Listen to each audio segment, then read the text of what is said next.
Bonjour et bienvenue à nouveau sur How to Info. Dans cette vidéo, je vais vous montrer comment prolonger la durée de vie de la batterie de votre Samsung Galaxy A56. Commençons. Évidemment, je ne vais pas parler du mode économie d'énergie. Bien sûr, vous pouvez le trouver dans les paramètres, juste sous l'onglet batterie. Nous pourrions simplement l'activer et en rester là. Cependant, vous savez, il existe de nombreuses autres options que vous pouvez activer ou, encore mieux, désactiver afin de prolonger la durée de vie de votre batterie. Tout d'abord, vous pouvez réduire la luminosité et le temps d'extinction de l'écran. Nous pouvons facilement le faire en allant dans Paramètres, puis Affichage, et ici, nous pouvons faire défiler et gérer la luminosité. Et aussi, nous pouvons activer ou désactiver la luminosité adaptative, car cela augmentera automatiquement la luminosité de notre téléphone, et il se peut que nous n'en ayons pas besoin. De plus, si nous faisons défiler un peu vers le bas, nous verrons ici une option de mise en veille de l'écran. Comme vous pouvez le voir, nous pouvons cliquer dessus, et maintenant, nous pouvons choisir une durée beaucoup plus courte, comme 30 secondes par exemple. Cela signifie qu'après 30 secondes, l'écran du téléphone s'éteindra automatiquement. Je vais quand même le laisser à 2 minutes, car c'est assez pratique pendant l'enregistrement, mais la façon la plus simple et probablement la meilleure d'améliorer l'autonomie de la batterie sur votre Samsung, c'est justement de faire cela. Aussi, sur les écrans OLED, et ce Samsung possède un écran OLED, activer le mode sombre aide également. Donc nous pouvons simplement aller ici et activer le mode sombre. Comme vous pouvez le voir maintenant, eh bien évidemment, tout le reste est sombre. Et désormais, l'écran n'a plus besoin d'utiliser autant de batterie qu'avant pour afficher les parties claires de l'écran. Car, en effet, les parties sombres consomment généralement moins d'énergie que les parties lumineuses. Encore une fois, je vais repasser en mode clair, simplement pour le confort de mes spectateurs, même si je vous conseille de passer en mode sombre. Et en parlant de l'écran, nous pouvons aussi changer le fond d'écran, et cela ne sera pas un grand changement, ce ne sera qu'un petit changement subtil, mais avoir un fond d'écran très complexe et surtout animé va consommer votre batterie. C'est évident. Comme vous pouvez le voir maintenant, j'ai un simple dégradé, mais il peut encore être amélioré. Vous vous souvenez de ce que j'ai dit à propos des écrans OLED? Eh bien, si nous retournons dans les paramètres, descendons un peu et allons dans Fond d'écran et Style. Ici, nous pouvons aller sur Changer de fond d'écran et je vais descendre, faire défiler les couleurs et choisir celui-ci, le foncé. Nous pouvons appuyer sur Suivant et je vais appuyer sur Terminer. Maintenant, ce n'est pas parfaitement sombre. Il y a une petite teinte bleutée. Cependant, il est plus sombre que le précédent, ce qui signifie que mon écran OLED ne consommera encore une fois pas autant d'énergie qu'avant pour m'afficher le contenu de mon écran. Et je vous conseillerais tout particulièrement de changer votre fond d'écran si vous avez quelque chose d'animé ou par exemple une photo très compliquée en haute résolution car la batterie aura du mal puisque le téléphone essaiera toujours d'afficher cela en permanence. Ensuite, une autre chose assez simple à changer, c'est d'utiliser rarement les données mobiles et de privilégier le Wi-Fi quand c'est possible. Et si vous n'avez pas besoin du Wi-Fi, vous pouvez tout simplement l'éteindre et le désactiver, car le Wi-Fi consomme aussi de la batterie, pas autant que les données mobiles, évidemment, mais je vous conseille tout de même de vérifier de temps en temps si vos données mobiles ne sont pas activées. Personnellement, je n'ai pas de carte SIM, donc je ne peux pas les activer. Mais si vous avez vos données mobiles activées en permanence, cela va non seulement consommer vos données mobiles, mais aussi votre batterie.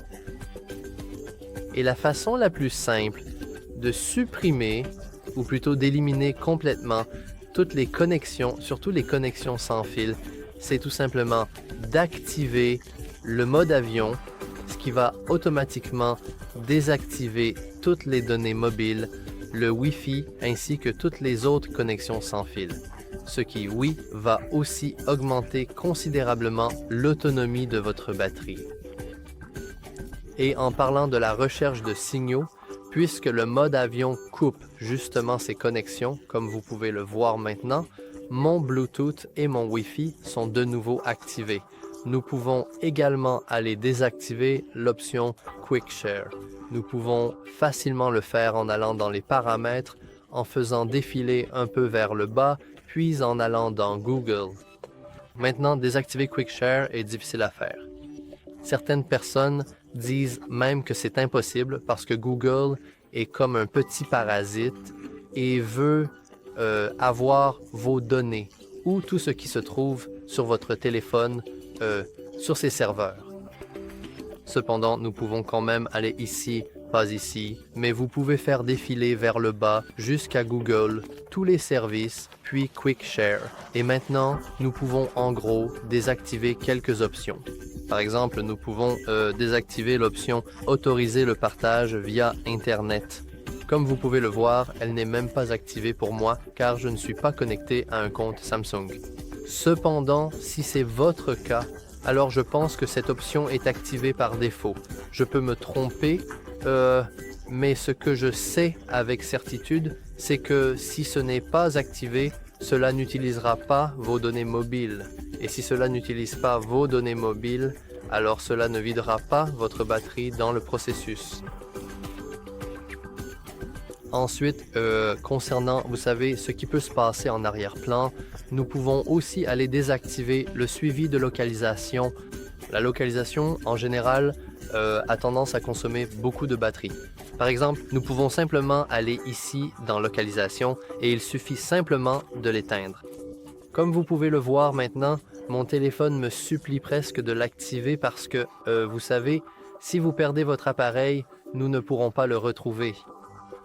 Bien sûr, votre appareil enverra presque toujours certaines données de diagnostic liées à votre position via Internet. Donc, je vais simplement appuyer sur fermeur parce que chaque fois que j'ouvre certaines applications qui utilisent automatiquement la localisation, eh bien, la localisation se réactivera automatiquement. Cependant, nous pouvons aussi aller dans les autorisations des applications et comme vous pouvez le voir ici, nous pouvons vérifier quelles applications ont actuellement accès à notre localisation. Par exemple, 2 applications y ont accès en permanence. La première, c'est-à-dire Android System Intelligence, et la seconde est Google. Je ne suis même pas surpris. Maintenant, nous pouvons facilement aller ici et nous pouvons non seulement le passer à autoriser uniquement lors de l'utilisation de l'application, mais nous pouvons aussi cliquer sur ne pas autoriser. Je pense que si vous faites cela sur n'importe quelle application qui a besoin de la localisation, vous recevrez cet avertissement. Si vous refusez cette autorisation, certaines fonctionnalités de base de votre appareil pourraient ne plus fonctionner comme prévu. Maintenant, on peut se faire peur et appuyer sur « Annuler » ou on peut être courageux et appuyer sur « Ne pas autoriser ». Quoi qu'il en soit, je dois vous avertir, cela peut effectivement casser votre téléphone d'une certaine manière, surtout si l'on parle de services liés à Google. Car, comme nous le savons tous, les téléphones Android, y compris Samsung, sont vraiment infectés ou infestés, comme on pourrait dire, par les services Google. Donc, si vous désactivez la localisation, eh bien, ce ne sera pas la fin du monde, mais certaines fonctionnalités pourraient ne plus fonctionner ou être désactivées. Et en parlant des fonctionnalités Google et de la recherche Google, ainsi que de l'utilisation de votre appareil à votre insu, nous pouvons aussi désactiver l'accès au microphone et plus précisément, nous pouvons désactiver les mots-clés sur n'importe quel assistant IA. Maintenant, il se peut que vous ayez complètement désactivé l'assistant IA, mais si ce n'est pas le cas, nous pouvons toujours retourner, dans Google, tous les services. Ici, nous voulons aller dans Recherche, Assistant et Voix, et comme vous pouvez le voir, nous avons plusieurs options différentes. Nous voulons aller dans Google Assistant. Oh, j'ai cassé d'accord. Nous pouvons aller dans Google Assistant ou Gemini. Cela dépend de l'assistant IA que vous utilisez. Donc, nous allons sélectionner Gemini. Comme vous pouvez le voir, il était actuellement désactivé, mais je vais l'activer rapidement. Et maintenant, comme vous pouvez le voir ici, nous avons plusieurs options différentes. Tout d'abord, nous pouvons utiliser Gemini lorsque notre écran est verrouillé, ce qui est assez intéressant. Nous pourrions désactiver cela facilement. Ou si vous utilisez réellement des assistants IA, alors c'est indispensable pour vous, donc évidemment, vous ne le désactivez pas. Mais si ce n'est pas le cas, nous pouvons toujours aller, je crois, dans la voie de Gemini.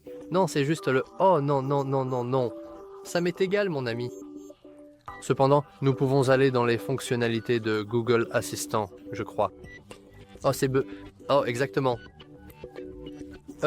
Ici, je vais vous montrer encore une fois, nous voulons aller dans les paramètres de Gemini. Ici, il faut faire défiler vers le bas et aller dans fonctionnalités de Google Assistant, puis la première option, Hey Google et Voice Match. Comme vous pouvez le voir, cette option permet d'accéder à votre assistant à tout moment dès que vous dites Hey Google, même si votre écran est éteint. Bon, évidemment, je n'ai pas besoin de vous dire que pour que cette fonctionnalité fonctionne, votre microphone doit être activé en permanence et que Google, malheureusement, doit vous écouter tout le temps. Donc, bien sûr, je vous conseillerais de désactiver cette fonctionnalité car même si l'utilisation du microphone n'est pas très importante, cela va quand même vider votre batterie. On peut toujours aller dans nos autorisations de toute façon, alors allons-y rapidement. Oups, quittons les services Google, puisque nous en avons fini avec Google pour l'instant, et allons dans Applications, que vous pouvez trouver en faisant défiler vers le bas dans vos paramètres. Et dans les applications, vous devez appuyer sur les 3 points en haut à droite et aller dans Gestionnaire d'autorisation. Ici, nous avons une liste de toutes nos autorisations. Certaines d'entre elles sont assez inutiles, comme le calendrier ou les contacts santé. Cependant, le contact santé peut en fait consommer un peu d'énergie. Évidemment, pas autant que les capteurs corporels et pas autant que, disons, le microphone ou la recherche d'appareils à proximité ou encore, disons, l'appareil photo qui, lui aussi, consommera beaucoup de batterie. Donc, il faut garder cela en tête. Vraiment, il faut y penser. Alors, allons dans notre microphone et ici, nous avons une liste de toutes les applications. Comme vous pouvez le voir, aucune application n'est autorisée à utiliser notre microphone en permanence, ce qui est assez surprenant. Nous pouvons toujours activer cette option pour afficher les applications système et bien qu'il semble qu'aucune application sur tout notre système ne soit autorisée à utiliser le microphone tout le temps, c'est une bonne chose. C'est vraiment très bien. Ici, par exemple, vous pourriez désactiver Bixby. Pour ne pas l'autoriser, évidemment, nous devrions quand même recevoir un avertissement. Nous allons ignorer l'avertissement. Cependant, je ne connais personne qui utilise Bixby. Si vous faites partie de ces personnes qui utilisent des assistants IA, vous utilisez probablement ceux de Google de toute façon, donc voilà. Mais nous pouvons parcourir nos autorisations ici et vérifier si par exemple, oh, je l'ai perdu, la caméra est autorisée tout le temps. Ah, en fait, ce n'est pas le cas. Ici, on peut aussi voir que la caméra a accès à la caméra. Évidemment, je ne vous conseillerais pas de désactiver cela, car sinon, votre caméra ne fonctionnera plus. Cependant, on peut toujours faire défiler et vérifier, disons, le scan des appareils à proximité. Ici, on a quelque chose et comme vous pouvez le voir, Google est autorisé à scanner les appareils à proximité. À quelle fréquence le fait-il? Nous ne le savons pas. Mais on peut aussi cliquer ici et simplement ne pas l'autoriser. Encore une fois, je vous préviens, cela peut endommager votre téléphone. Donc, utilisez cette option avec prudence et rappelez-vous que vous l'avez fait. Donc, si pour une raison quelconque, quelque chose ne fonctionne pas correctement, pour n'importe quelle raison, il faut se souvenir que, hey, ce jour-là, j'ai en gros retiré toutes les autorisations à Google. Peut-être que c'est pour ça que mon téléphone ne fonctionne pas correctement. Et enfin, puisque nous sommes déjà dans les applications, je veux que vous descendiez et que vous alliez dans Applications, faites défiler vers le bas et trouvez la meilleure application jamais créée par l'homme, appelée Facebook. Maintenant, nous voulons cliquer sur Facebook. Et ici, nous pouvons tout simplement la désinstaller tout de suite, sans attendre, juste ici. Évidemment, si pour une raison quelconque vous utilisez Facebook, je vous conseillerais de ne pas utiliser Facebook. Mais si ce n'est pas le cas, vous pouvez toujours la désinstaller. Et si votre téléphone ne vous permet pas de la désinstaller, alors vous pouvez la désactiver ou la mettre en veille profonde, en sommeil profond. Par exemple, sur un Samsung, vous pouvez aller dans les paramètres, pas dans Applications, mais dans Batterie, qui se trouve juste ici. Ici, nous pouvons voir les limites d'utilisation en arrière-plan. Et nous avons une case à cocher appelée « Mettre les applications inutilisées en veille ». C'est une option très intéressante à activer car elle va automatiquement mettre en veille les applications que vous n'utilisez pas afin qu'elles ne consomment pas de batterie en arrière-plan, ce qui est une fonctionnalité vraiment pratique. Et si vous avez besoin qu'une application fonctionne en arrière-plan, vous pouvez aussi l'ajouter ici pour qu'elle ne soit pas affectée par cette fonctionnalité. Et enfin, pour prolonger la durée de vie de votre batterie, l'option probablement la plus simple et sans doute la meilleure pour, vous savez, préserver votre batterie, c'est d'être attentif et conscient de la quantité d'énergie que consomment vos applications. On peut facilement vérifier cela dans la section batterie. Si on va dans batterie, on devrait voir une sorte de diagramme. Ce n'est pas une exclusivité des téléphones Samsung. Évidemment, vous devriez faire cela sur n'importe quel téléphone.